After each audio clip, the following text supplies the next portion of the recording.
ಈಗ ನಮ್ಮ ಕರ್ನಾಟಕ ಸ್ಟೇಟ್ನಲ್ಲಿ DG of prisons and correctional services ಅಂತ ಇರ್ತಾರೆ. ಸೊ ಅವ್ರ ಅಂಡರ್ನಲ್ಲಿ ಸೆಂಟ್ರಲ್ ಪ್ರಿಸನ್ಸ್ ಬರುತ್ತೆ, ಸ್ಟೇಟ್ ಪ್ರಿಸನ್ಸ್, ಇದು ಡಿಸ್ಟ್ರಿಕ್ಟ್ ಪ್ರಿಸನ್ಸು, ತಾಲೂಕಾ ಪ್ರಿಸನ್ಸು ಅದೆಲ್ಲ ಬರುತ್ತೆ. ಸೊ ಅದಕ್ಕೆ ಒಂದು ಸೆಂಟ್ರಲ್ ಪ್ರಿಸನ್ಸ್ ಇರುತ್ತಲ್ಲ, ಆ ಕಾರಾಗೃಹದಲ್ಲಿ ಒಂದು ಚೀಫ್ ಸೂಪ್ರಿಂಟೆಂಡೆಂಟ್ ಅಂತ ಇರ್ತದೆ. ಕೆಲವು ಕಡೆ ಬರೀ ಸೂಪ್ರಿಂಟೆಂಡೆಂಟ್ಗೆ ಇನ್ಚಾರ್ಜ್ ಕೊಟ್ಟಿರ್ತಾರೆ, ಕೆಲವು ಕಡೆ ಚೀಫ್ ಸೂಪ್ರಿಂಟೆಂಡೆಂಟ್ಗೆ ಇನ್ಚಾರ್ಜ್ ಕೊಟ್ಟಿರ್ತಾರೆ. ಅವ್ರಿಗಿಂತ ದೊಡ್ಡ ಹಿರಿಯ ಅಧಿಕಾರಿ ಅಂತ ಹೇಳಿದ್ರೆ DG ಆಫ್ ಪ್ರಿಸನ್ಸ್ ಆದ್ಮೇಲೆ IG ಆಫ್ ಪ್ರಿಸನ್ಸ್ ಇರ್ತಾರೆ, ADGP IG ಆಫ್ ಪ್ರಿಸನ್ಸ್ ಅಂತ ಇರ್ತಾರೆ. ಅದಕ್ಕಿಂತ ಮುಂಚೆ DIG ಅಂತ ಇರ್ತಾರೆ, director deputy inspector general of prisons ಅಂತ ಇರ್ತಾರೆ.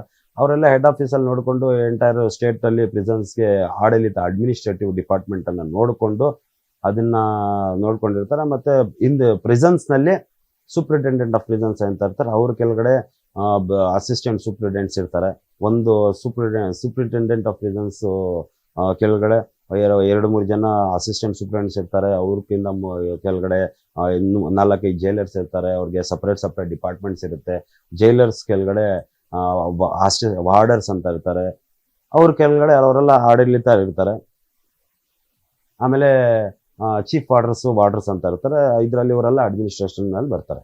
ಇದು ಸಜಾಬಂದಿ ಕೈದಿಗಳು ಯಾರ ಮೇಲೆ ವಿಶ್ವಾಸ ಇರುತ್ತೆ, ಕಾನ್ವಿಕ್ಟ್ ಪ್ರಿಸನರ್ಸ್, ಸಜಾಬಂದಿ ಆಗಿರೋರು 8 ವರ್ಷ 7 ವರ್ಷ ಇವಾಗ ಅವರೆಲ್ಲ ತೀರ್ಸಿರೋರ್ನೆ, ಅವ್ರ ಮೇಲೆ ನಂಬಿಕೆ ಇರೋರು, ಗುಡ್ ಕಂಡಕ್ಟ್, ಗುಡ್ ಕ್ಯಾರೆಕ್ಟರು, ಮತ್ತೆ ಅವ್ರ ನಡವಳಿಕೆ ಎಲ್ಲ ಚೆನ್ನಾಗಿರುತ್ತೆ ಅಂತವ್ರಿಗೆ ಓಪನ್ ಏರ್ ಪ್ರಿಸನ್ ಅಲ್ಲಿ ಇರ್ತಾರೆ. ಅಲ್ಲಿ ಏನಂತ ಅನುಕೂಲ ಅಂತ ಹೇಳಿದ್ರೆ, ಓಪನ್ ಏರ್ ಪ್ರಿಸನ್ ಅಲ್ಲಿ ವ್ಯವಸಾಯ ಮಾಡ್ತಾರೆ, ಬೇರೆ ಬೇರೆ ತರದ ಕೆಲಸ ಮಾಡ್ತಾರೆ.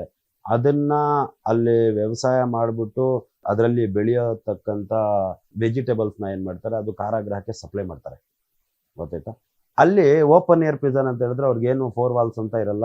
ಬೆಳಿಗ್ಗೆಯಿಂದ ಸಂಜೆಗಂತ ಅವ್ರು ಕೆಲಸ ಮಾಡ್ತಾರೆ, ಓಡಾಡ್ತಾರೆ, ಮತ್ತೆ ಬಂದ್ಬಿಟ್ಟು ಸಂಜೆ ರೂಮಲ್ಲಿ ಲಾಕ್ ಆಗ್ಬಿಡ್ತಾರೆ.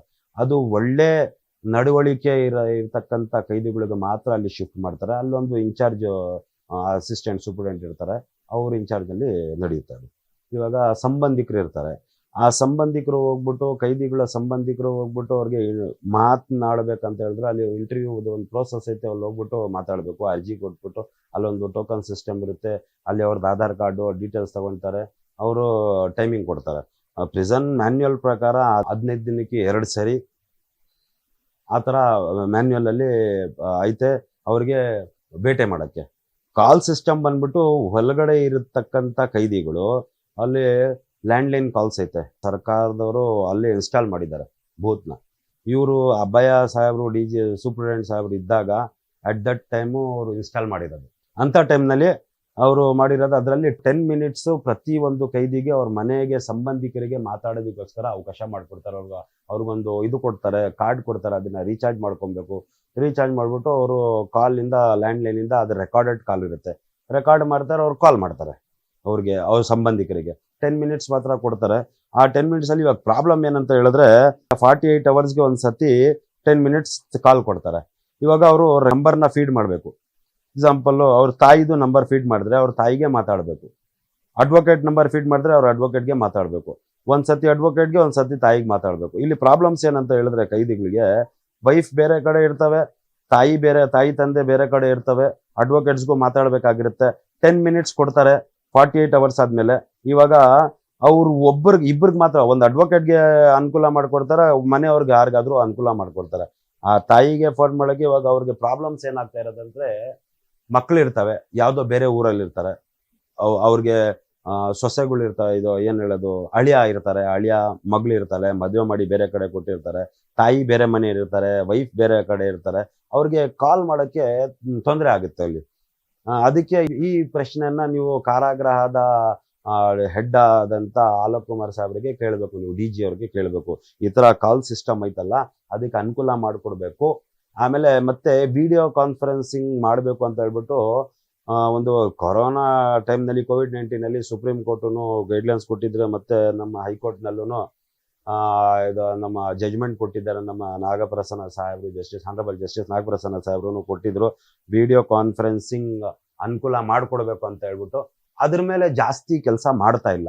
ವಿಡಿಯೋ ಕಾನ್ಫರೆನ್ಸಿಂಗ್ ಕಾಲ್ ಮಾಡಿಕೊಡ್ಬೇಕು ಕೈದಿಗಳಿಗೆ, ಅವ್ರ ಮನೆಯವ್ರಿಗೆ ಮಾತಾಡಕ್ಕೆ. ಅದನ್ನ ಅಷ್ಟೊಂದು ಮಾಡ್ಕೊಡ್ತಾ ಇಲ್ಲ. ಮೊಬೈಲ್ ಫೋನ್ಸ್ ಎಲ್ಲ ಒಳಗಡೆ ಬರ್ತಾ ಇತ್ತು. ಹೆಂಗ್ ಅದು ಬರ್ತದೆ, without the support of the prison officers mobile phone ಒಳಗಡೆ ಬರಕ್ ಚಾನ್ಸೇ ಇಲ್ಲ. ಯಾಕಂದ್ರೆ ಅವ್ರ 4 ಗೋಡೆ ಮಧ್ಯದಲ್ಲಿ ಇರೋದು, ಒಳಗಡೆ ಏನು ಮ್ಯಾನುಫ್ಯಾಕ್ಚರ್ ಫ್ಯಾಕ್ಟ್ರಿನೂ ಇಲ್ಲ, ಒಳಗಡೆ ಏನು ಸೇಲ್ಸ್ ಯಾವುದು ಅಂಗಡಿನೂ ಇಲ್ಲ. ಕ್ಯಾಂಟೀನ್ ಒಂದೈತೆ, ಆ ಕ್ಯಾಂಟೀನಲ್ಲೂ ಸೇಲ್ ಆಗಲ್ಲ. ಕ್ಯಾಂಟೀನಲ್ಲಿ ಬರೀ ಇದು ಬ್ರೆಡ್ ಬನ್ನು, ಆಮೇಲೆ ಅದು ಏನಾದರೂ ಎಕ್ಸ್ಟ್ರಾ ಐಟಮ್ಸು, ಶ್ಯಾಂಪು, ಸೋಪ್ಸು, ಅದು ಇದು ಇರುತ್ತೆ. ಮೊದಲು ಕ್ಯಾಂಟೀನಲ್ಲಿ ಟೊಮ್ಯಾಟೊ ಅದು ಇದು ಎಲ್ಲ ಸಿಗ್ತಾ ಇತ್ತು, ತರಕಾರಿ ವೆಜಿಟೇಬಲ್ಸ್ ಎಲ್ಲ ಸಿಗ್ತಾ ಇತ್ತು. ಈಗ ಏನೋ ಸ್ಟ್ರಿಕ್ಟ್ ಮಾಡಿದ್ದಾರೆ. ಈಗ ಅದು ಮೊಬೈಲ್ ಫೋನ್ಸ್ ಬಗ್ಗೆ ಹೇಳ್ಬೇಕಂತ ಹೇಳಿದ್ರೆ, without the support of the prison officials no mobile can be entered into the 4 walls of the prison. It is impossible. ಅದನ್ನ DG ಅವ್ರಿಗೆ ಕೇಳಬೇಕು, ಹೆಂಗ್ ಬಂತು ಮೊಬೈಲ್ ಫೋನ್ಸ್ ಎಲ್ಲ ಅಂತ ಹೇಳ್ಬಿಟ್ಟು. ಈಗ ಯೂಸ್ ಮಾಡ್ತಾ ಇದಾರೋ ಇಲ್ಲ ಅಂತ ಗೊತ್ತಿಲ್ಲ, ಮೊದಲೆಲ್ಲ ಯೂಸ್ ಮಾಡ್ತಾ ಇದ್ರು, ಎವ್ರಿಥಿಂಗ್ ಈಸಿ ಆಗಿ ಹೋಗ್ತಾ ಇತ್ತು. ಇವಾಗ ನಾವು ಹೈಕೋರ್ಟ್ನಲ್ಲಿ ಪಿಟಿಷನ್ ಹಾಕಿದಾಗ ಊಟ ಬಿಡಿ, ಮ್ಯಾನ್ಯುಯಲ್ ಪ್ರಕಾರ ಅಂಡರ್ ಟ್ರಯಲ್ ಪ್ರಿಸನರ್ಗೆ ಊಟ ಕೊಡಬೇಕು ಅಂತ ಇದ್ದಾಗ ಆ ಊಟ ಒಂದು ಬಿಡಬಾರ್ದು ಅಂತ ಹೇಳ್ಬಿಟ್ಟು ಸ್ಟೇಟ್ ಪಬ್ಲಿಕ್ ಪ್ರಾಸಿಕ್ಯೂಟರ್ ಬಂದ್ಬಿಟ್ಟು ಆರ್ಗ್ಯೂ ಮಾಡಿದ್ರು. ಯಾಕೆ ಅಂತ ಹೇಳಿದ್ರೆ, ಪ್ರಾಹಿಬಿಟೆಡ್ ಐಟಮ್ಸ್, ಮೊಬೈಲ್ ಇರಲಿ, ಚಾರ್ಜರ್ ಇರಲಿ, ಸಿಮ್ ಇರಲಿ, ಗಾಂಜಾ ಇರಲಿ, ಬೇರೆ ಪ್ರಾಹಿಬಿಟೆಡ್ ಐಟಮ್ಸ್ ಊಟದ ಜೊತೆ ಒಳಗಡೆ ಎಂಟ್ರಿ ಆಗುತ್ತೆ ಅಂತ ಹೇಳ್ಬಿಟ್ಟು ಅವ್ರು ಒಂದು ಅಬ್ಜೆಕ್ಷನ್ ಹಾಕಿದ್ರು. ಇದನ್ನ ಕೋರ್ಟ್ ಗಮನಕ್ಕೆ ತಂದ್ರು, ಆದ್ರಿಂದ ಊಟ ಸ್ಟಾಪ್ ಆಯ್ತು ಅಂತ ಹೇಳಿದ್ರು. ನನ್ನ ಪ್ರಶ್ನೆ DGP ಸಾಹೇಬ್ರಿಗೆ, ಆಲಕುಮಾರ್ ಸಾಹೇಬ್ರಿಗಿರ್ಲಿ, entire state of Karnataka department of ಪ್ರಿಸನ್ಸ್ಗಿರ್ಲಿ, 2020 ಮಾರ್ಚ್ 18ಗೆ COVID-19 ಸ್ಟಾರ್ಟ್ ಆಗಿದ ತಕ್ಷಣನೇ ಊಟವನ್ನು ಸ್ಟಾಪ್ ಮಾಡಿದ್ರು. ಅದು ಊಟ ಸ್ಟಾಪ್ ಮಾಡಿದ ತಕ್ಷಣ ಆವಾಗಿಂದ 6 ವರ್ಷ ಆಯ್ತು ಊಟವನ್ನು ಹೊರಗಡೆಯಿಂದ ಊಟ ಬಿಡೋದು ಒಳಗಡೆ. ಇವಾಗ ಇವ್ರ ಅಬ್ಜೆಕ್ಷನ್ ಏನ್ ಹೇಳ್ತಾರೆ, ಊಟ ಬಿಟ್ರೆ ಒಳಗಡೆ ಪ್ರಾಹಿಬಿಟೆಡ್ ಐಟಮ್ಸ್ ಹೋಗುತ್ತೆ ಅಂತ ಹೇಳ್ಬಿಟ್ಟು. ಈ 6 ವರ್ಷದಲ್ಲಿ ಪ್ರಾಹಿಬಿಟೆಡ್ ಐಟಮ್ಸ್ ಹೆಂಗ್ ಹೋಯ್ತು? ಗಾಂಜಾ ಇರ್ಲಿ, MDMA ಇರ್ಲಿ, ಡ್ರಗ್ಸ್ ಇರ್ಲಿ, ಮೊಬೈಲ್ ಇರ್ಲಿ, ಸಿಮ್ ಇರ್ಲಿ, ಚಾರ್ಜರ್ ಇರ್ಲಿ, ಬೇರೆ ಏನೋ ಪ್ರಾಹಿಬಿಟೆಡ್ ಐಟಮ್ಸ್ ಹೆಂಗ್ ಹೋಯ್ತು ಅಂತ ಈ ಪ್ರಶ್ನೆಯನ್ನು ನೀವು ಹೋಗ್ಬಿಟ್ಟು DG ಪ್ರಿಸನ್ಸ್ಗೆ ಇರ್ಲಿ, central prison chief superintendent of each central ಪ್ರಿಸನ್ಗೆ ನೀವು ಕೇಳಬೇಕು. ನನಗೆ ಕೇಳಿದ್ರೆ I am not an administrator ಇಲ್ಲ. ಇವಾಗ ಮೊಬೈಲ್ ಫೋನ್ ಹೆಂಗ್ ಬಂತು, ಯಾವ ತರ ಬಂತು ಅಂತ ಹೇಳ್ಬಿಟ್ಟು, ಅದು ಇವಾಗ ನಮ್ದು ಕೇಂದ್ರ ಕಾರಾಗೃಹ ಬೆಂಗಳೂರು ಇಲ್ಲಿ ಪರಪ್ಪನಗರ ಪೊಲೀಸ್ ಸ್ಟೇಷನ್ ಆಪೋಸಿಟ್ ಐತೆ. ಅಲ್ಲಿ FIR ಗಳು ರಿಜಿಸ್ಟರ್ ಮಾಡ್ತಾರೆ. ಮೊಬೈಲ್ ಸಿಕ್ತು, ಗಾಂಜಾ ಸಿಕ್ತು, ಸಿಮ್ ಸಿಕ್ತು, ಚಾರ್ಜರ್ ಸಿಕ್ತಂತ ಎಷ್ಟೋ ಜನ ಮೇಲೆ ಇದಾಗ್ತಾರೆ. ಅವ್ರು ತನಿಖೆ ಮಾಡಲ್ಲ, ಸಿಕ್ತು ಅಂತ ಹೇಳ್ತಾರೆ, ಹೆಂಗ್ ಬಂತು ಅಂತ ಕೇಳಲ್ಲ. ಸೋರ್ಸ್ ಹೆಂಗ್ ಬಂತು, ಯಾರು ಕೊಟ್ರು, ಎಷ್ಟಕ್ ಮಾರಿದ್ರು, ಹೆಂಗ್ ಮಾಡಿದ್ರು, ಯಾವ ಅಂಗಡಿಯಿಂದ ತಗೊಂಡ್ರು, who is the particular person who supplied the mobile phone inside, who is the particular person. ಬರೀ ಮೊಬೈಲ್ ಇದ್ರೆ ಆಗಲ್ಲ, ಚಾರ್ಜರ್ ಹೆಂಗ್ ಬಂತ ಹೇಳ್ಬಿಟ್ಟು ಆ ತನಿಖೆ ಒಂದು ಬಂದ್ಬಿಟ್ಟು inspector of police Parappanagara police station ಅವರು ಮಾಡ್ಬೇಕಾಗಿರೋದು. ಯಾವ್ದಾದ್ರು FIR ಅಲ್ಲಿ ಅವ್ರು ಮಾಡಿದಾರ? ನಾವು ತನಿಖೆ ಕೈಗೊಂಡಾದಾಗ ನಮ್ಮ ಹತ್ರ ಇವ್ರ ಹತ್ರ ಸಿಕ್ಕಿದ್ದು ಮೊಬೈಲ್ ಫೋನ್ಸ್ ಅಲ್ಲಿ, ಸಿಮ್ಸ್ ಅಲ್ಲಿ ಇಷ್ಟೆಲ್ಲ ಆಯ್ತು ಅಂತ ಹೇಳ್ಬಿಟ್ಟು ಕೈದಿಗಳ ಮೇಲೆ ಕೇಸ್ ಹಾಕ್ಬಿಡ್ತಾರೆ. ಹೆಂಗ್ ಬಂತು ಅಂತ ಹೇಳ್ಬಿಟ್ಟು ಯಾವ್ದಾದ್ರು ಆಫೀಸರ್ ಮೇಲೆ ಕೇಸ್ ಹಾಕಿದಾರ? ಹಾಕಿಲ್ಲ. ಅದನ್ನ ಆ ಪ್ರಶ್ನೆ ಹೋಗ್ಬಿಟ್ಟು ನೀವು ಆಲಕುಮಾರ್ ಸಾಹೇಬ್ರಿಗೆ ಕೇಳಿ, ಇಲ್ಲ ಚೀಫ್ ಸೂಪರಿಂಟೆಂಡೆಂಟ್ ಅವ್ರಿಗೆ ಕೇಳಿ. ಕಾರಾಗೃಹದಲ್ಲಿ ಇವಾಗ ಸಜಾಬಂದಿ ಕೈದಿಗಳಿಗೆ ಕೆಲಸ ಮಾಡ್ಬೇಕು. ಇವಾಗ ಏನಿರುತ್ತೆ ಜಜ್ಮೆಂಟ್ ನಲ್ಲಿ ಸಿಂಪಲ್ ಇಂಪ್ರಿಸನ್ಮೆಂಟ್ ಶಿಕ್ಷೆ ಕೊಡ್ತಾರೆ, ನ್ಯಾಯಾಲಯ ಶಿಕ್ಷೆ ಕೊಡುತ್ತೆ. ಇಷ್ಟು ಶಿಕ್ಷೆ ಅನುಭವಿಸ್ಬೇಕು, 10 ವರ್ಷ, 5 ವರ್ಷ, ಇಲ್ಲ ಇದು ಜೀವವಾದಿ ಶಿಕ್ಷೆ ಅಂತ ಹೇಳ್ತಾರೆ. ಅದರಲ್ಲಿ simple imprisonment and rigorous imprisonment ಅಂತ ಇರುತ್ತೆ. ಸಿಂಪಲ್ ಆ ರಿಗರಸ್ ಇಂಪ್ರಿಸನ್ಮೆಂಟ್ ಅಲ್ಲಿ ಕೆಲಸ ಮಾಡ್ಲೇಬೇಕಂತ ಹೇಳ್ಬಿಟ್ಟು ಪ್ರಿಸನ್ ಮ್ಯಾನ್ಯಲ್ ಹೇಳುತ್ತೆ.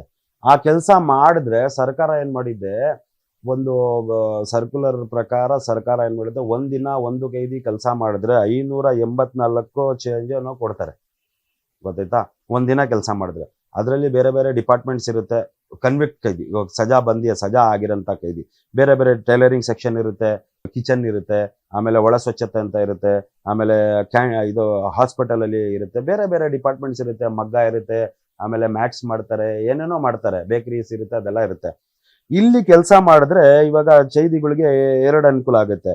ಒಂದು ದುಡ್ಡು ಸಿಗುತ್ತೆ, ಇನ್ನೊಂದು ರಿಮಿಷನ್ ಸಿಗುತ್ತೆ. ರಿಮಿಷನ್ ಅಂದ್ರೆ ಅವ್ರಿಗೆ ಸಜಾವನ್ನು ಮಾಫಿ ಮಾಡ್ತಾರೆ. ಕರೆಕ್ಟಾಗಿ ಕೆಲಸ ಮಾಡ್ಕೊಂಡು ಒಳ್ಳೆ ನಡವಳಿಕೆ ಇದ್ರೆ, ಗುಡ್ ಕ್ಯಾರೆಕ್ಟರ್, ಗುಡ್ ಕಂಡಕ್ಟ್ ಅಂತ ಹೇಳಿದ್ರೆ, ಕಾರಾಗೃಹದಂತ ಹೆಡ್ ಆಫ್ ದಿ ಪ್ರಿಸನ್ಸ್ ಆದಂತ DG ಅವ್ರಿಗೆ ಪವರ್ಸ್ ಐತೆ. ಒಂದು ಕೈದಿಗೆ 1 ವರ್ಷ ಕೆಲಸ ಮಾಡಿದ್ರೆ ಗುಡ್ ಕಂಡಕ್ಟ್ ಅಂತ ಹೇಳಿದ್ರೆ 2 ತಿಂಗಳು ಅವ್ರಿಗೆ ಸಜಾವನ್ನು ಮಾಫಿ ಮಾಡಬಹುದು. ರಿಮಿಷನ್ ಸಿಸ್ಟಮ್ ಐತೆ, ರಿಮಿಷನ್ ಕೊಡಬಹುದು. ಅದೇ ತರ ಸೂಪರಿಂಟೆಂಡೆಂಟ್ ಆಫ್ ಪ್ರಿಸನ್ಸ್ಗೆ 1 ತಿಂಗಳು 30 ಡೇಸ್ ಅವರು ರಿಮಿಷನ್ ಅನ್ನು ಕೊಡಬಹುದು, ಸಜಾವನ್ನು ಮಾಫಿ ಮಾಡಬಹುದು. ಅದಾದ್ಮೇಲೆ ಇವರು ಕೆಲಸ ಮಾಡಿದ್ರೆ, ಇವಾಗ ಕಿಚನ್ ಅಲ್ಲಿ ಕೆಲಸ ಮಾಡಿದ್ರೆ 7 ದಿನ ಇಲ್ಲ 8 ದಿನ 1 ತಿಂಗಳಿಗೆ ರಿಮಿಷನ್ ಕೊಡ್ತಾರೆ. ಕೆಲವು ಜಾಗದಲ್ಲಿ 6 ದಿನ ಕೊಡ್ತಾರೆ, ಕೆಲವು ಕೆಲಸದಲ್ಲಿ 7 ದಿನ ಕೊಡ್ತಾರೆ. ಆ ತರ 75ರಿಂದ 84 ದಿನ ಅವ್ರಿಗೆ ರಿಮಿಷನ್ ಸಿಗುತ್ತೆ.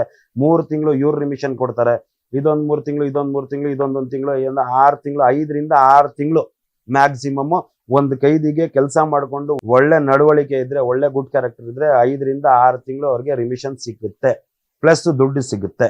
ಯಾರಿಗೆ? ಸಜಾಬಂದಿ ಕೈದಿಗೆ. ಅಂಡರ್ ಟ್ರಯಲ್ ಪ್ರಿಸನರ್ ಏನು ಕೆಲಸ ಮಾಡಂಗಿಲ್ಲ. ಈಗ ನಮಗೆ ಕೇಳಿಪಟ್ಟಂತ ಬಂದೈತೆ ಏನಂತ ಹೇಳಿದ್ರೆ, ಅಂಡರ್ ಟ್ರಯಲ್ ಕೈದಿಗಳು ಕೆಲಸ ಮಾಡಿಸ್ತಾ ಇದ್ದಾರೆ ಅಂತ ಹೇಳ್ಬಿಟ್ಟು. ಅಂಡರ್ ಟ್ರಯಲ್ ಕೈದಿ until proven guilty is presume to be innocent, ಅವ್ರ ಕಡೆಯಿಂದ ಕೆಲಸ ಮಾಡಿಸ್ಬಾರ್ದು, ಯಾವುದೇ ತರದ್ದು ಕೆಲಸ ಮಾಡಬಾರ್ದು. ಕಾರಾಗೃಹದಲ್ಲಿ ಅವ್ರ ಕಡೆಯಿಂದ ಕೆಲಸ ಮಾಡ್ಬಿಟ್ಟು ಅವ್ರಿಗೇನು ದುಡ್ಡು ಕೊಡಲ್ಲ, ಏನಿಲ್ಲ, ಆ ತರ ಮಾಡ್ತಾ ಇದ್ದಾರೆ. ಈ ಪ್ರಶ್ನವನ್ನು ಹೋಗ್ಬಿಟ್ಟು ಸ್ಪಷ್ಟವಾಗಿ ನೀವು DG ಆಫ್ ಪ್ರಿಸನ್ಸ್ಗೆ ಕೇಳಬೇಕು. ಬಹಳ ಜನ, ನಾನು ಪಿಟಿಷನ್ ಹಾಕೊಂಡಿದ್ದೀನಿ ಕೋರ್ಟ್ನಲ್ಲಿ ಎಲ್ಲ, ಇನ್ನೂ ಅದು ಡಿಸೈಡ್ ಆಗಿಲ್ಲ. 2 ವರ್ಷ 3 ವರ್ಷ 4 ವರ್ಷ ಆದ್ರೂ ಇದು ಕೆಲಸ ಮಾಡಿರ್ತಾರಲ್ಲ, 580 ರೂಪಾಯಿ ನಾವು ಹೇಳಿದ್ನಲ್ಲ, ಅದು 2-3 ವರ್ಷದಿಂದ ದುಡ್ಡು ಕೊಟ್ಟಿಲ್ಲ ಅಂತ ಹೇಳ್ಬಿಟ್ಟು ಆಪಾದನೆ ಕೇಳಿ ಬಂದೈತೆ. ಇವತ್ತು ಕೂಡ ನನಗೆ ನಮ್ಮ ಜೈಲಿನಲ್ಲಿರೋದು ಕೈದಿಗಳು, ಮೈಸೂರು ಜೈಲಿನಲ್ಲಿರೋರು ಫೋನ್ ಮಾಡಿದ್ರು ಅಂದ್ರೆ ಅದೇ ಬೂತ್ ಇಂದ ಫೋನ್ ಮಾಡಿರ್ತಾರೆ, ಅದು ರೆಕಾರ್ಡೆಡ್ ಕಾಲು. ಅವರು 3 ವರ್ಷದಿಂದ ಇದು ಕೊಟ್ಟಿಲ್ಲ. ಒಬ್ರು ಶಿವರಾಮ್ ಅಂತ ಹೇಳಿದ್ರು, ಅವ್ರಿಗೂ ವೇಜಸ್ ಕೊಟ್ಟಿರಲಿಲ್ಲ, ಅವ್ರಿಗೇನು ಹಾರ್ಟ್ ಪೇಷಂಟ್, ಅವ್ರು ಸತ್ತೋದ್ರು ಹೋದ ವರ್ಷ. 2 ವರ್ಷ 3 ವರ್ಷದಿಂದ ಕೊಟ್ಟಿಲ್ಲ. ಕಾರಾಗೃಹ ಕೈದಿಂದ ಹೋಮ್ ಡಿಪಾರ್ಟ್ಮೆಂಟ್ ಇಂದ ಸ್ಯಾಂಕ್ಷನ್ ಆಗಿಲ್ಲ, ದುಡ್ಡು ಸ್ಯಾಂಕ್ಷನ್ ಆಗಿಲ್ಲ ಅಂತ ಹೇಳ್ತಾರೆ. ಅವರು ಜೀವನ ಮಾಡ್ಬೇಕು, ಹೊರಗಡೆ ಕೊಟ್ಟು ಕಳಿಸ್ಬೇಕು, ಅವ್ರದಂತ ಖರ್ಚೆಲ್ಲ ಮಾಡ್ಬೇಕು, ಅವ್ರು ಕೆಲಸ ಮಾಡೋದೇ ದುಡ್ಡುಗೋಸ್ಕರ. ಅವ್ರಿಗೆ ದುಡ್ಡು ಸಿಕ್ಕಿಲ್ಲ ಅಂತ ಹೇಳಿದ್ರೆ ಅವ್ರ ಮೇಲೆ ಅನ್ಯಾಯ ಆಗ್ತೈತೆ. 2 ವರ್ಷ 3 ವರ್ಷ ಅಂತ ಇಟ್ಕೊಂಡಿದ್ದಾರೆ. 2 ವರ್ಷ 3 ವರ್ಷ ಕೆಲಸ ಈಗ ಮಾಡ್ಕೊಂಡು ಅವರು ಪ್ರಿಸ್ನರ್ಸ್ ಪರ್ಸನಲ್ ಅಕೌಂಟ್ ನಲ್ಲಿ ಇಟ್ಕೊಂಡು ಅದೇನಕ್ಕೆ ಅವ್ರು ಏನು ಬಡ್ಡಿ ಏನು ಕೊಡ್ತಾ ಇಲ್ಲ, ಅದೇ ಕೊಡ್ತಾರೆ, ಲೇಟ್ ಆಗಿ ಕೊಡ್ತಾರೆ. ಈ ಪ್ರಶ್ನೆ ಹೋಗ್ಬಿಟ್ಟು ಕೇಳ್ಬೇಕು, ನೀವು ಇದು ಕೇಳಿದ್ರೆ ನೀವು ಇದಕ್ಕೇನಾದ್ರು ಬಡ್ಡಿ ಹಾಕಿ ಕೊಡ್ತೀರಾ? ಇಲ್ಲ, ಯಾಕೆ ನೀವು ಕೆಲಸ ಮಾಡಿದ ತಕ್ಷಣ ಪ್ರತಿ 1 ತಿಂಗಳು ಅದು ಸಂಬಳವನ್ನ ಕೊಡಲ್ಲ? ಯಾಕಂದ್ರೆ ಕೈದಿಗಳು ಏನೋ ತಪ್ಪು ಮಾಡಿದ್ದಾರೆ, ಅವ್ರು ಅನುಭವಿಸ್ತಾ ಇದ್ದಾರೆ, ಅದು ಡಿಫ್ರೆಂಟ್. ಅದು ಕೋರ್ಟ್ ಅವ್ರಿಗೆ ಶಿಕ್ಷೆ ಕೊಟ್ಟಿದ್ದು ಅದು ಡಿಫ್ರೆಂಟ್. ಕೆಲಸ ಮಾಡಿದ್ರೆ ರೈಟ್ ಟು ವೇಜಸ್ ಬಂದ್ಬಿಟ್ಟು ಅವ್ರದ್ದು ರೈಟ್, ಅದು ಮಾನವ ಹಕ್ಕು. ಅದು ಮಾನವ ಹಕ್ಕು ಹೆಂಗ್ ಉಲ್ಲಂಘನೆ ಮಾಡ್ತಾರೆ ಅಂತ ಹೇಳ್ಬಿಟ್ಟು ಕಾರಾಗೃಹ ಕೈದಿ ಡಿಪಾರ್ಟ್ಮೆಂಟ್ ಅಲ್ಲಿ ದೊಡ್ಡ ಇದು ಹೆಡ್ ಆದಂತ ಇವ್ರು ಆಲಕ್ ಕುಮಾರ್ ಅವ್ರಿಗೆ ನೀವು ಹೋಗ್ಬಿಟ್ಟು ಕೇಳ್ಬೇಕು. ಚೀಫ್ ಸೂಪರಿಂಟೆಂಡೆಂಟ್ಗೆ ನೀವು ಹೋಗ್ಬಿಟ್ಟು ಕೇಳ್ಬೇಕು. ಇಷ್ಟು ಜನ ಇಷ್ಟು ವರ್ಷದಿಂದ ಕೈದಿಗಳಿಗೆ ಕರ್ನಾಟಕದಲ್ಲಿ 17,000 ಚಿಲ್ಲರೆ ಕೈದಿಗಳಿದಾವೆ. ಅದರಲ್ಲಿ ಒಂದು 6,000 ಇದರಿಂದ 7,000 ಚಿಲ್ಲರೆ ಸಜಾಬಂದಿ ಕೈದಿಗಳಿದ್ದಾರೆ. 6ರಿಂದ 7,000 ಕೈದಿಗಳು ನಿಮ್ಗೆ ಕೆಲಸ ಮಾಡಿ ಕೊಡ್ತಾ ಇದ್ದಾರೆ. ಅವ್ರು ದುಡಿಮೆ ಮಾಡ್ಬಿಟ್ಟು ಅವ್ರ ಮನೆಗೆ ಕೊಟ್ಟು ಕಳಿಸ್ತಾರೋ, ಹೆಂಡತಿ ಮಕ್ಳಿಗೆ ಕೊಟ್ಟು ಕಳಿಸ್ತಾರೋ, ಇಲ್ಲ ಮಕ್ಳಿಗೆ ಫೀಸ್ ಕೊಟ್ಟು ಕಳಿಸ್ತಾರೋ, ಇಲ್ಲ ಅವರೇ ಸೇರಿಸ್ಕೊಂಡಿರ್ತಾರೋ, ಇಲ್ಲ ಅವರೇ ಜೋಡಿಸ್ಬಿಟ್ಟು ಅವ್ರಿಗೆ ಫೈನ್ ಅಂತ ಹಾಕಿರ್ತಾರೆ ಕೋರ್ಟ್. ಇಷ್ಟು ಶಿಕ್ಷೆ ಆದ್ಮೇಲೆ ಇಷ್ಟು ಫೈನ್ ಕಟ್ಬೇಕಂತ ಅವರೇ ಮಾಡ್ತಾರೋ. ನೀವು ಇಷ್ಟರ ಇಕ್ಕೊಂಡ್ಬಿಟ್ಟಿದ್ರೆ ಅವ್ರಿಗೆ ಲಾಯರ್ಗೆ ಕೊಡ್ಬೇಕಾಗುತ್ತೋ, ಇಲ್ಲ ಕೋರ್ಟ್ ಖರ್ಚಿಗೆ ಕೊಡ್ಬೇಕಾಗಿತ್ತೋ, ಅವ್ರದೇ ಖರ್ಚಿಗೆ ಕೊಡ್ಬೇಕಾಗಿತ್ತು. ಅದೆಲ್ಲ ಅವ್ರು ಇಕ್ಕೊಂಡ್ಬಿಟ್ಟು 3 ವರ್ಷ 4 ವರ್ಷ ಕೊಟ್ಟಿಲ್ಲ ಅಂತ ಹೇಳಿದ್ರೆ ಅವರು ಒಂದು ತರ ಮಾನವ ಹಕ್ಕನ್ನ ಉಲ್ಲಂಘನೆ ಮಾಡ್ತಾ ಇದ್ದಾರೆ. ಇದರಿಂದ ನೀವು ಕೇಳ್ಬೇಕು. ನಮ್ಮ ಹತ್ರ ಬಂದ್ರೆ ನಾವು ಹೈಕೋರ್ಟ್ ಅಲ್ಲಿ ಅಪೀಲ್ ಆಗ್ಬಿಟ್ಟು ನಾವು ರೈಟ್ ಟು ವೇಜಸ್ ಇನ್ಫ್ರಿಂಗ್ಡ್ ಅಂತ ಹೇಳ್ಬಿಟ್ಟು ನಾವು ಮ್ಯಾನ್ಯುಯಲ್ ಪ್ರಕಾರ the prison department has not given amount ಅಂತ ಹೇಳ್ಬಿಟ್ಟು ನಾವು ಅದಕ್ಕೆ ಕಂಪನ್ಸೇಷನ್ ಕೇಳ್ತೀವಿ.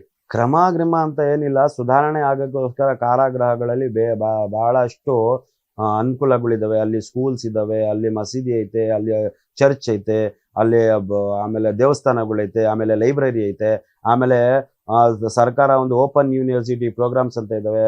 ಬಹಳ ಕೈದಿಗಳು ಆ ಜೈಲಿನಲ್ಲೇ ಕುತ್ಕೊಂಡು ಡಿಗ್ರಿಗಳು ಮಾಡ್ತವೆ, ಬ್ಯಾಚುಲರ್ ಡಿಗ್ರಿ ಮಾಡ್ತವೆ, BA ಮಾಡ್ತಾರೆ, BCA ಮಾಡ್ತಾರೆ, MBA ಮಾಡ್ತಾರೆ, ಆಮೇಲೆ ಬೇರೆ ಬೇರೆ ತರದ್ದು ಡಿಪ್ಲೊಮಾ ಸರ್ಟಿಫಿಕೇಟ್ ಮಾಡ್ತಾರೆ. ಮೊದಲು ಇಂದಿರಾ ಗಾಂಧಿ ಓಪನ್ ಯೂನಿವರ್ಸಿಟಿ ಅವ್ರು ಮಾಡ್ತಾ ಇದ್ರು, ಬೆಂಗಳೂರು ಓಪನ್ ಯೂನಿವರ್ಸಿಟಿ ಅವ್ರು ಮಾಡ್ತಾ ಇದ್ರು, ಮೈಸೂರು ಮಲ್ಲಿಗೆ ಕರ್ನಾಟಕ ಇದು ಓಪನ್ ಯೂನಿವರ್ಸಿಟಿನ ಮಾಡ್ತಾ ಇದ್ರು. ಬಹಳ ಜನ ಕೈದಿಗಳು, ಸ್ವಲ್ಪ ಜನ ಕೈದಿಗಳು ಕ್ಯಾರಂ ಬೋರ್ಡ್ ಆಡ್ಕೊಂಡು ಅದು ಇದು ಟೈಮ್ ವೇಸ್ಟ್ ಮಾಡ್ತಾರೆ. ಸ್ವಲ್ಪ ಜನ ಅವ್ರದ್ದು ಬಹಳ ಜನ ಕೈದಿಗಳು ಓದುತ್ತಾರೆ, ಎಜುಕೇಶನ್ ಮಾಡ್ತಾರೆ.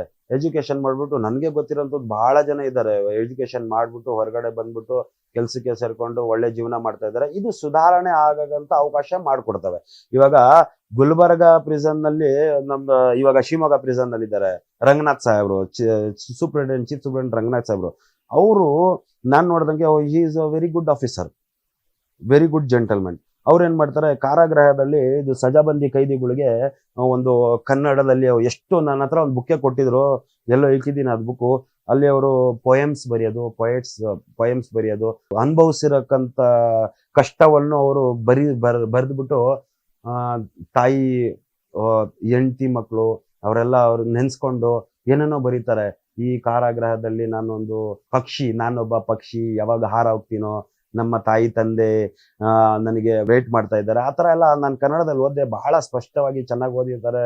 ಅದು ನೀವು ರಂಗನಾಥ್ ಸಾಹೇಬ್ರಿಗೆ ಹತ್ರ ಹೋಗಿ ಕೇಳಿದ್ರೆ ಸುಮಾರು ಕೈದಿಗಳಿಗೆ ಅವರು ಮಾಡಿದ್ದಾರೆ. ಮತ್ತೆ ದಂಡುಪಾಳ್ಯ ಗ್ಯಾಂಗ್ನವ್ರಿಗೆ ಎಲ್ಲ ಅವರು ಒಳ್ಳೆ ಇದು ಮಾಡ್ಬಿಟ್ಟು ಅವರೆಲ್ಲ ಅನುಕೂಲ ಮಾಡಿಕೊಟ್ಟು, ಅನುಕೂಲ ಅಂತ ಹೇಳಿದ್ರೆ ಕಾರಾಗೃಹದಲ್ಲಿ ಹೆಂಗೆ ನೀವು ಪರಿವರ್ತನೆ ಆಗ್ಬೇಕು ಅಂತ ಹೇಳ್ಬಿಟ್ಟು ಕೆಲಸಗಳಿಗೆ ಹಾಕ್ಬಿಟ್ಟು ಅವರು ಕೂಡ ಎಷ್ಟೋ ಜನ ಸ್ಟಡೀಸ್ ಮಾಡಿದ್ದಾರೆ.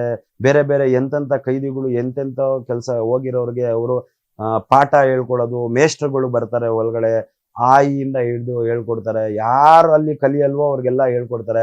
ಇವಾಗ 18 ವರ್ಷ ಟೀನೇಜರ್ಸ್, 18ರಿಂದ 20 ವರ್ಷ ಹುಡುಗರು ಕ್ರೈಮ್ ಮಾಡ್ಬಿಟ್ಟಿರ್ತಾರೆ. ಅವ್ರಿಗೆ ಒಂದು ರೂಮ್ ಇಟ್ಬಿಟ್ಟು ಅವ್ರಿಗೆ ಹೆಂಗ್ ಅವ್ರಿಗೆ ಯೋಗ ಮಾಡ್ಸೋದಿರ್ಲಿ, ಪಾಠ ಕೊಡ್ಸೋದಿರ್ಲಿ, ಪೊಯಮ್ಸ್ ಹೇಳ್ಕೊಡೋದಿರ್ಲಿ, ಅನುಕೂಲ ಎಲ್ಲ ಮಾಡ್ಕೊಡ್ತಾರೆ. ಮತ್ತೆ ನ್ಯೂಸ್ ಪೇಪರ್ಗಳು ಇರುತ್ತೆ, ಟಿವಿಸ್ ಇರುತ್ತೆ. ಆಮೇಲೆ ಇವರು ಪ್ರೋಗ್ರಾಮ್ಸ್ ಮಾಡ್ತಾರೆ. ಏನದು ಹೊರಗಡೆಯಿಂದ ಟ್ರಸ್ಟ್ನವರು, ಬೇರೆ NGOsನವರು ಬಂದ್ಬಿಟ್ಟು ಪ್ರೋಗ್ರಾಮ್ಸ್ ಮಾಡ್ತಾರೆ, ಒಂದು ಫಂಕ್ಷನ್ಸ್ ಮಾಡ್ತಾರೆ, ಆ ಥರ ಎಲ್ಲ ಮಾಡ್ತಾರೆ. ಮತ್ತೆ ಫೆಸ್ಟಿವಲ್ಸ್ ಎಲ್ಲ ಆಚರಣೆ ಮಾಡ್ತಾರೆ, ಗಣೇಶ ಕುಂಡ್ರಿಸ್ತಾರೆ, ಅದೆಲ್ಲ ಮಾಡ್ತಾರೆ. ಪ್ಲಸ್ ಜಿಮ್ಸ್ ಐತೆ, ಆಮೇಲೆ ಗ್ರೌಂಡ್ ಐತೆ, ಅಲ್ಲಿ ಕ್ರಿಕೆಟ್ ಆಡ್ತಾರೆ. ಯಾಕಂತ ಹೇಳಿದ್ರೆ ಇದೆಲ್ಲ ಕಾರಾಗೃಹದಲ್ಲಿ ಸುಧಾರಣೆ ಆಗೋದಕ್ಕೋಸ್ಕರ, ರಿಫಾರ್ಮ್ ಆಗೋದಕ್ಕೋಸ್ಕರ, ಈವಿಲ್ ಸ್ಟ್ರೆಸ್ ಆಗ್ಬೇಕು, ಅವ್ರದ್ದೆಲ್ಲ ಪ್ರಾಬ್ಲಮ್ ಆಗ್ಬಾರ್ದು ಅಂತ ಹೇಳ್ಬಿಟ್ಟು ಅದೆಲ್ಲ ಮಾಡ್ತಾರೆ. ಎಲ್ಲಾ ಮಾಡ್ತಾರೆ, ಆದ್ರೆ ಊಟ ಮಾತ್ರ ಸರಿ ಕೊಡಲ್ಲ. ಅದೆಲ್ಲ ಮಾಡ್ಕೊಡ್ತಾರೆ, ಊಟ ಕರೆಕ್ಟಾಗಿ ಕೊಡಲ್ಲ, ವೇಜಸ್ ಕರೆಕ್ಟಾಗಿ ಕೊಡಲ್ಲ. ಕೆಲ್ಸಗಳು ಮಾಡ್ಕೊಂತಾರೆ, ಮನೆಗಳಿಗೆ ಕೆಲ್ಸಕ್ಕೆ ಕರ್ಕೊಂಡು ಹೋಗ್ತಾರೆ. ಯಾರು ಅವ್ರ ಮನೆ ಕೆಲ್ಸಕ್ಕೆ ಕರ್ಕೊಂಡು ಹೋಗ್ತಾರೆ ಅವ್ರಿಗೆಲ್ಲ ರಿಮಿಷನ್ ಕೊಡ್ತಾರೆ. ಜೈಲರ್ ಮನೆಗೂ ಕರ್ಕೊಂಡು ಹೋಗ್ತಾರೆ, ಸುಬ್ರಹ್ಮಣ್ಯ ಮನೆಗೂ ಕರ್ಕೊಂಡು ಹೋಗ್ತಾರೆ, ಎಲ್ಲ ಕಡೆಗೂ ಕರ್ಕೊಂಡು ಹೋಗ್ತಾರೆ. ಅವರೆಲ್ಲ ಬಟ್ಟೆಗಿಲ್ಲ ಒಗಿಸಿ ಅದೆಲ್ಲ ಮಾಡ್ತಾರೆ. ಮಾಡ್ಲಿ, ಅದು ಅವ್ರು ಸಂಬಂಧಪಟ್ಟಿದ್ದು, ನಾವು ಅದಕ್ಕೆಲ್ಲ ಇಂಟ್ರೆಸ್ಟ್ ಇಲ್ಲ. ಅವ್ರಿಗೂ ಒಳ್ಳೇದಾಗುತ್ತೆ, ಯಾರು ಅವ್ರ ಮನೆಯಲ್ಲಿ ಕೆಲಸ ಮಾಡ್ತಾರೋ ಅವ್ರಿಗೂ ಒಳ್ಳೇದಾಗುತ್ತೆ. ಮತ್ತೆ ಏನಂತ ಹೇಳಿದ್ರೆ ಇದೆಲ್ಲ ಮಾಡ್ತಾರೆ, ಊಟ ಮಾತ್ರ ಕರೆಕ್ಟಾಗಿ ಕೊಡಲ್ಲ. ಗೊತ್ತಾಯ್ತಾ? ಬಾಕ್ಸಿಂಗ್ ಮಾಡ್ಬೋದು ಊಟ ಇದರಲ್ಲಿ, ಮುದ್ದೆಯಲ್ಲಿ ಜೋರಾಗಿ ಎತ್ತು ಹೊಡೆದ್ರೆ ಮುಖಕ್ಕೆ ಇದು ಬಂದ್ಬಿಡುತ್ತೆ. ಅದೆಲ್ಲ ಮುದ್ದೆ ಸರಿ ಇರಲ್ಲ, ಗಟ್ಟಿಗಿರುತ್ತೆ. ಸಾಂಬಾರ್ ಸರಿ ಇರಲ್ಲ, ಎಲ್ಲಿ ಚಲ್ದ್ರೆ ಎಲ್ಲೂ ಹೋಗುತ್ತೆ. ಆಮೇಲೆ ಯಾವುದೇ ಥರದ್ದು ಇದಿರಲ್ಲ. ಇನ್ಸ್ಪೆಕ್ಷನ್ ಹೋಗ್ತಾರಲ್ಲ ಹೊರಗಡೆಯಿಂದ ಇನ್ಸ್ಪೆಕ್ಷನ್ ಹೋಗ್ತಾರೆ. ಯಾರಾದರೂ ಆಫೀಸರ್ಸ್ಗಳು, ಹ್ಯೂಮನ್ ರೈಟ್ಸ್ ಇಂದ ಇರಲಿ, ನಮ್ಮ ನ್ಯಾಯಾಧೀಶರುಗಳು ಇರಲಿ, ಇನ್ಸ್ಪೆಕ್ಷನ್ ಹೋದಾಗ ಆ ದಿನ ಬರ್ತಾ ಇದಾರಂತ ಇನ್ಫಾರ್ಮೇಶನ್ ಇದ್ರೆ ಒಳ್ಳೆ ಊಟ ಮಾಡ್ಬಿಟ್ಟಿರ್ತಾರೆ. ಏನಂದ್ರೆ ಮಾಡ್ಬೋದು ಅಂತ ಹೇಳ್ಬಿಟ್ಟು. ಅದು ಬಿಟ್ರೆ ಬೇರೆ ಟೈಮಲ್ಲಿ ಸೀಕ್ರೆಟ್ ವಿಸಿಟ್ ಹೋಗ್ಬೇಕು, ಸಸ್ಪೆನ್ಸ್ ವಿಸಿಟ್ ಹೋಗ್ಬೇಕು. ಸಸ್ಪೆನ್ಸ್ ಆಗಿ ಹೋದ್ರೆ ನಮ್ಮ DG ಅವರು ಸಸ್ಪೆನ್ಸ್ ಆಗಿ ಹೋದ್ರೆ ಗೊತ್ತಾಗುತ್ತೆ. ಇವ್ರು ಇಲ್ಲಿಂದ ಬಿಡಕ್ಕಿಂತ ಮುಂಚೆ ಅಲ್ಲಿ ವೈರ್ಲೆಸ್ ಅಲ್ಲಿ ಮೆಸೇಜ್ ಹೋಗ್ಬಿಟ್ಟಿದ್ದಾರೆ, DG ಸಾಹೇಬರು ಬರ್ತಾ ಇದ್ದಾರೆ ಅಂತ ಹೇಳ್ಬಿಟ್ಟು ಅವರೆಲ್ಲ ರೆಡಿ ಮಾಡ್ತಾರೆ. ಊಟ ಮಾತ್ರ ಅವ್ರು ಏನು ಬಿರಿಯಾನಿ ಕೊಡ್ತಾ ಇಲ್ಲ, ಏನು ಇದು ಕೊಡ್ತಾ ಇಲ್ಲ. ನೀವು ಒಳ್ಳೆ ಇದು ಕರೆಕ್ಟಾಗಿ ಊಟ ಹೊಟ್ಟೆ ತುಂಬಾ ಊಟ. ಬಿಕಾಸ್ ಮನುಷ್ಯ ಜೀವನ ಮಾಡ್ತಾ ಇರೋದೇ, ಮನುಷ್ಯ ಬಾಳ್ತಾ ಇರೋದನ್ನ ಹೊಟ್ಟೆಗೋಸ್ಕರ. ಕ್ರೈಮು ಮಾಡಿರೋದು ಹೊಟ್ಟೆಗೋಸ್ಕರ ಮಾಡ್ತಾನೆ. ಕ್ರೈಮ್ ಮಾಡ್ಬಿಟ್ಟ, ತಪ್ಪಾಯ್ತು, ಏನೋ ತಪ್ಪು ಮಾಡಿದ್ನೋ ಇಲ್ವೋ, ಅನುಭವಿಸ್ತಾ ಇದ್ದಾನೋ ಇಲ್ಲ ಪಶ್ಚಾತ್ತಾಪ ಪಡ್ತಾ ಇದ್ದಾನೋ, ಅದು ಸೆಕೆಂಡ್ರಿ. ಬಟ್ 3 ಟೈಮ್ ಏನ್ ಊಟ ಕೊಡ್ಬೇಕು ಅದು ಊಟ ಕರೆಕ್ಟಾಗಿ ಕೊಟ್ಟಿಲ್ಲ ಅಂತ ಹೇಳಿದ್ರೆ ಮನುಷ್ಯ ಒಳಗಡೆಯಿಂದಾನೇ ಇದು ಕರೆದೋಗುತ್ತೆ. ಅದು ಬೇರೆದು. ಮನೆ ಊಟ ಕೊಡಲ್ಲ, ಅದು ಬೇರೆದು. ಮನೆ ಊಟ ನೀವು ಕೊಡಲ್ಲ, ಮ್ಯಾನ್ಯುವಲ್ ಇದ್ರೂ ಕೊಡ್ತಾ ಇಲ್ಲ, ಅದು ಕೋರ್ಟ್ನಲ್ಲಿ ಇತ್ತೆ, ಅದು ಬೇರೆ ಪ್ರಶ್ನೆ. ಅದು ಊಟ ಒಳಗಡೆ ಅಡುಗೆ ಮಾಡ್ತಾರಲ್ಲ, ಅದಕ್ಕೆ ಮ್ಯಾನ್ಯುವಲ್ ಪ್ರಕಾರ ಎಷ್ಟು ಇಂಡೆಂಟ್ಸ್ ಹಾಕ್ಬೇಕು, ಯಾವ್ದಾವ್ದು ಇದು ಮಾಡಬೇಕು, ಕರೆಕ್ಟಾಗಿ ಬಿಸಿ ಕೊಡ್ತೀನಿ ಅಂತ ತೋರಿಸ್ತಾರೆ. ಬಟ್ ಅದರಲ್ಲಿ ಊಟ ಮಾಡೋಕ್ಕೆ ಅದು ಟೇಸ್ಟ್ನು ಇರಬೇಕು, ಹೊಟ್ಟೆಗೂ ಸೇರಬೇಕು. ಅದೊಂದು ಮಾಡಬೇಕು. ಅದು ಹೋಗ್ಬಿಟ್ಟು ನೀವು ಪ್ರಶ್ನೆಗಳು ಕೇಳಬೇಕು. ನೀವೇನು ಹೊರಗಡೆ ಏನು ಬಿಡ್ತಾ ಇಲ್ಲ, ಶಿಕ್ಷೆ ಅನುಭವಿಸ್ತಾ ಇದ್ದಾರೆ. ಅಂಡರ್ಟೈಲ್ಗಳಿಗೆ ಏನೋ ಅವ್ರು ಅನ್ರಿಲ್ ಪ್ರೂವನ್ ಗಿಲ್ಟಿ ಇದೆ, ಯಾರು ಇನ್ನೋಸೆಂಟ್ ಅಂತ ಇದ್ದಾರೆ, ಅವ್ರಿಗಾದ್ರೂ ಕರೆಕ್ಟಾಗಿ ಊಟ ಕೊಡಬೇಕು. ಆಮೇಲೆ ಇನ್ನೊಂದು ಎಂತ ಹೇಳಿದ್ರೆ, ಊಟ ಜಾಸ್ತಿ ಕೇಳೋಕ್ಕೂ ಇಲ್ಲ, ವೇಟ್ ಮಾಡ್ಬಿಟ್ಟು ಕೊಡ್ತಾರೆ. ಊಟ ಕೊಡಬೇಕು ಅಂತ ಹೇಳಿದ್ರೆ, ಒಂದು ಚಪಾತಿ ಒಂದು ಎಕ್ಸ್ಟ್ರಾ ಬೇಕು ಅಂತ ಹೇಳಿದ್ರೆ ಜೈಲರ್ಗೆ ಹೋಗ್ಬಿಟ್ಟು ಕೇಳಬೇಕು, ಅವ್ರ ಹತ್ರ ಒಂದು ಸೈನ್ ಮಾಡ್ಕೊಂಡು ಹೋಗ್ಬೇಕು. ಆ ಥರ ಎಲ್ಲ ಇರುತ್ತೆ. ಈ ಬಗ್ಗೆ ನೀವು ಹೋಗ್ಬಿಟ್ಟು ಇದಕ್ಕೆ ಕೇಳಬೇಕು.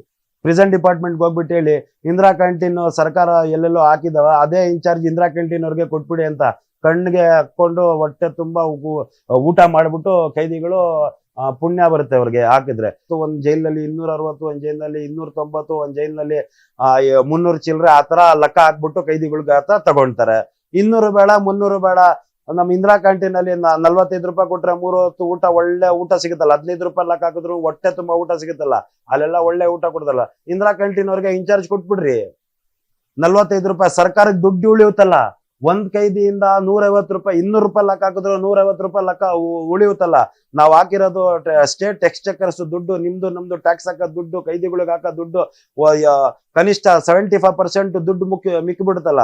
ಈ ಪ್ರಶ್ನೆ ಹೋಗ್ಬಿಟ್ಟು ಡಿಜಿ ಅವ್ರು ಕೇಳ್ಬೇಕು. ನೀವು ಕೇಳ್ಬಿಟ್ಟು ಸರ್ಕಾರದಲ್ಲಿ ಕೇಳ್ಬೇಕು, ಹೋಮ್ ಮಿನಿಸ್ಟರ್ಗೆ ಕೇಳ್ಬೇಕು. ಕೇಳ್ಬಿಟ್ಟು ಇಂದಿರಾ ಕ್ಯಾಂಟೀನ್ ನಲ್ಲಿ 15 ರೂಪಾಯಿಗೆ ಒಳ್ಳೆ ಊಟ ಸಿಗುತ್ತೆ. ನೀವು ಕೇಂದ್ರ ಕಾರಾಗೃಹದಲ್ಲಿ 17 ರಿಂದ 18,000 ಕೈದಿಗಳಿದ್ದಾವೆ.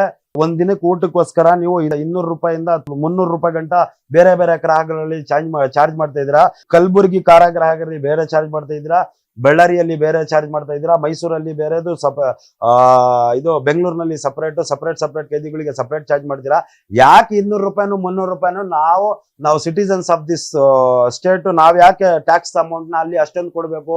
ಇಂದಿರಾ ಕ್ಯಾಂಟೀನ್ ಅಲ್ಲಿ 15 ರೂಪಾಯಿಗೆ ಒಳ್ಳೆ ಊಟ ಸಿಗ್ತಾ ಇದ್ರೆ ಅದೇ ಇಂದಿರಾ ಕ್ಯಾಂಟೀನ್ಗೆ ಇನ್ಚಾರ್ಜ್ ಕೊಟ್ಬಿಟ್ರೆ 3 ಹೊತ್ತು ಒಳ್ಳೆ ಊಟ ಕೊಟ್ಬಿಡ್ತಾರೆ. 50 ರೂಪಾಯಿಂದ 60 ರೂಪಾಯಿಗೆ ಒಳ್ಳೆ ಊಟ ಕೊಟ್ಬಿಡ್ತಾರೆ. ಇನ್ನು 150 ರೂಪಾಯಿನ 150 ರೂಪಾಯಿ ನಮ್ಗೆ ಉಳ್ಕೊಂಡ್ಬಿಡುತ್ತೆ. 25% ಅಲ್ಲಿ ಆಗ್ಬಿಡುತ್ತಲ್ಲ. ಈಗ ಪ್ರಶ್ನೆ ಹೋಗ್ಬಿಟ್ಟು ಕೇಳಿ, ಹೆಂಗಿದ್ರು ಊಟ ಕರೆಕ್ಟ್ ಆಗಿ ಕೊಡ್ತಾ ಇಲ್ಲ ಅಂತ ಹೇಳ್ಬಿಟ್ಟು ಪ್ರಾಬ್ಲಮ್ಸ್ ಐತೆ ಜೈಲಿನಲ್ಲಿ. ಅವ್ರ ಅಡಿಗೆ ಮಾಡೋದು ಬೇಡ, ಅವ್ರು ಕೊಡೋದು ಬೇಡ. ಅದೇ ಕಾಂಟ್ರಾಕ್ಟ್, ಅದೇ ಟೆಂಡರ್ ಇಂದಿರಾ ಕ್ಯಾಂಟೀನ್ ಅವ್ರು ಕೊಟ್ಬಿಡಿ. ಅದ್ ಯಾರು ನಡೆಸ್ತಾ ಇದಾರೋ 50 ರೂಪಾಯಿ ಕೊಟ್ಬಿಡ್ತಾರೆ. ಸರ್ಕಾರಕ್ಕೂ ದುಡ್ಡು ಉಳಿಯುತ್ತೆ. 106 ಕೋಟಿ ಸ್ಯಾಂಕ್ಷನ್ ಮಾಡೋದ್ರಿಂದ ಉಳ್ಕೊಳ್ಳುತ್ತೆ. ಕೇಳಿ, ಕೈದಿಗಳಿಗೆ ಒಳ್ಳೆ ಊಟ ಸಿಗುತ್ತೆ, ಸರ್ಕಾರಕ್ಕೆ ದುಡ್ಡು ಉಳಿಯುತ್ತೆ, ಸ್ಟೇಟ್ ಟ್ಯಾಕ್ಸ್ ನಮ್ದು ಉಳ್ಕೊಳ್ಳುತ್ತೆ. ಕೈದಿಗಳಿಗೂ ಪ್ರಾಬ್ಲಮ್ ಸಾಲ್ವ್, ಕ್ಯಾಂಟೀನ್ ಅವ್ರಿಗೂ ಪ್ರಾಬ್ಲಮ್ ಸಾಲ್ವ್, ಟೆಂಡರ್ ಸಿಗುತ್ತೆ, ಸರ್ಕಾರಕ್ಕೂ ದುಡ್ಡು ಉಳಿಯುತ್ತೆ. ನೋಡಿ, ಶಿಕ್ಷೆ ಅನುಭವಿಸ್ಕೊಂಡು ಹೋಗ್ಬಿಟ್ಟು ಬುದ್ಧಿ ಬಂದಿದ್ರೆ, ಬುದ್ಧಿ ಇಂದ ಇದ್ರೆ, ಒಳ್ಳೆತನ ಆಗಿದ್ರೆ ಸಮಾಜದಲ್ಲಿ ಅವ್ನಿಗೆ ಮರ್ಯಾದೆನೇ ಸಿಗುತ್ತೆ, ಕೆಲಸನೇ ಸಿಗುತ್ತೆ, ಚೆನ್ನಾಗಿರ್ತಾನೆ. ತಿರ್ಗಾ ಅದೇ ನಡವಳಿಕೆ ಇದ್ರೆ ತಿರ್ಗಾ ಪೊಲೀಸ್ ಅವರು ಹಾಕ್ತಾರೆ. ಇನ್ನೊಂದು ಕೇಸ್ ಆಗ್ತದೆ, ಏನಾದ್ರು ಪ್ರಾಬ್ಲಮ್ ಮಾಡಿದ್ರೆ, ಏನಾದ್ರು ಕ್ರೈಮ್ ಮಾಡಿದ್ರೆ ತಿರ್ಗಾ ಹಾಕ್ತಾರೆ. Is called habitual offender. ಸುಧಾರಣೆ ಆಗಿಲ್ಲ ಅಂತ ಹೇಳ್ಬಿಟ್ಟು. ನಮ್ಮ ವಿಜಯವಾಹಿನಿ ನ್ಯೂಸ್ ಚಾನೆಲ್ನಲ್ಲಿ ಪ್ರಮೋಷನ್, ಜಾಹೀರಾತು, ಅಡ್ವರ್ಟೈಸ್ಮೆಂಟ್ ನೀಡಲು ಸಂಪರ್ಕಿಸಿ 9535808456.